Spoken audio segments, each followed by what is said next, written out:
Yabona kunabantu ekusolakala ukuthi bahambile la emhlabeni ngawo lo TikTok. Kunabantu abasasongelana namanje ukuthi labo ohlangana khona ngeke kumile etshani. Omunye akasende location khona bezohlangana beqedana. Ngenxa yawo lo TikTok. Yabona social media ungawusebenzisa ukuze uplifta wena mphakathi. Ungaphinda futhi usebenzise ukuthi uzidicilele phansi ube i-dangerous weapon kuwena social media. Impilo zabantu ezinye zishintshile bazana nabanye abantu abasezingeni eliphezulu ngawo lo social media. Njengoba ngishilo ngathi abanye kuyasolakala ukuthi abasekho emhlabeni ngenxa yawo. Yabona umbese ungawusebenzisa ukupheka nje ukudla uqoba ukudla udle. Umbese futhi ungawusebenzisa ukubulala umuntu. Kuba kuwena uthi ithuluzi ulisebenzisa kanjani. Abazange besibone isidingo sokuthi abantu behlangane bengaxabene be-expand nje ukuthi awumfowethu lento oyikhulumayo ngiyayithanda ake sibonaneni sihlangane sihlale phansi sixoxe ngayo. Hayi babone ukuthi ngoba nakho sekumele bebulalana bahlanganeke manje. That is why mina ngithe no, let me take part of the event that will be held on the 2nd of May 2026 lapha eMichelle's Park eMorningside eThekwini. Ngomhla ka2 May ngo11. Ngithe let me take part because we are expanding our world.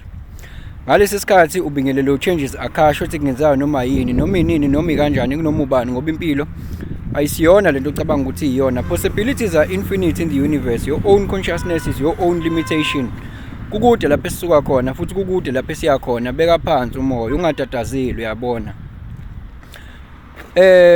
Uyabona njengoba abanye abantu baye besho bethi yazi ngiyafisa ukuhlangana nawe changes. Sike sikhulume sike sixoxe nje ngalezi zinto yeso. Anginayo umuntu mina othe hey la sohlangana khona ngeke uze kumile etshani. Anginalo lo hlobo lomuntu lolo yabo. Ngisendele location cha anginalo lo hlobo lolo. That is why I will be there for those people I believe ukuthi we think alike, you see. So I'm going to take part. So we are also expanding our own opportunities. We are also expanding our own world. To rub shoulders with abantu that are like-minded. You see? We are because in fact, if you want to change, but you forget to change the environment and the people, that you don't need to be with them time to time because of their level of vibration will alter your level of consciousness.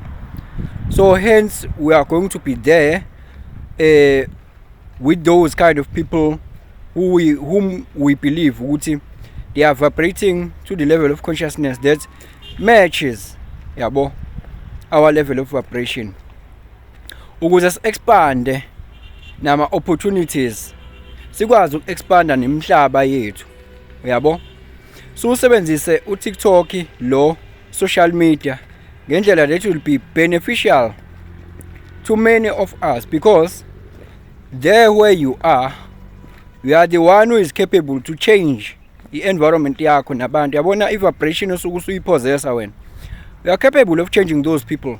Yabo uzongifakazela la ukuthi there are people othola ukuthi sebeyakopela indlela owenza ngayo.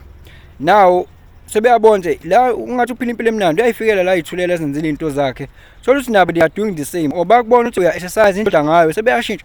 But looking at you i-vibration yakho iyabathelela yabo.